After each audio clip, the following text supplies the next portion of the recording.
Steward Health Care in the spotlight once again as their CEO, Ralph De Torre, refuses to testify before a committee on Capitol Hill.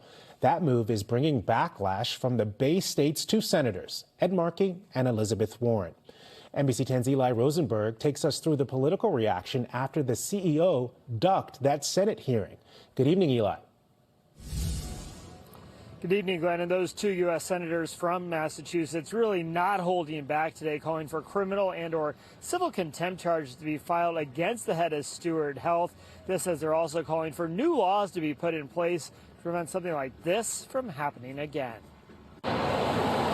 Days after the closure of two Steward Health Care hospitals in New England, Steward's CEO on the hot seat over an empty seat. If Mr. De Torre continues to resist, federal marshals can arrest him and bring him before the committee. This as Steward CEO Ralph De Torre says he won't be in Washington next week to testify before a Senate committee investigating what led to the closure of Kearney Hospital in Dorchester and Neshoba Valley Medical Center in Ayer. Steward is also selling 6 other New England hospitals to various buyers. And now the Boston Globe reporting a federal grand jury is also investigating. What he did to people in the state is terrible.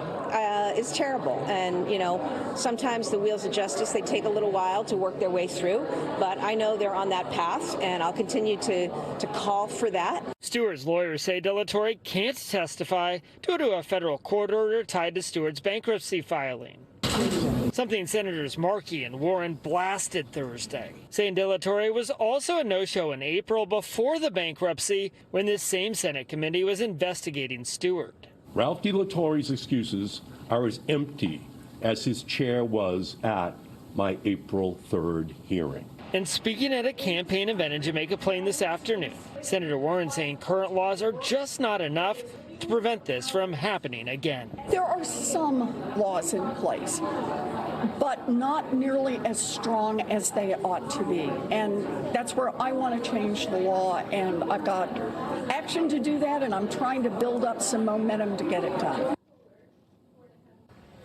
The head of Steward Health says he has not ruled out appearing before that Senate committee, just not next week. But Senator Markey says that hearing scheduled for Thursday will go on with a seat reserved for Ralph De Torre. I'm in Jamaica Plain, Eli Rosenberg, NBC 10 Boston. We'll watch it closely. Eli, thank you.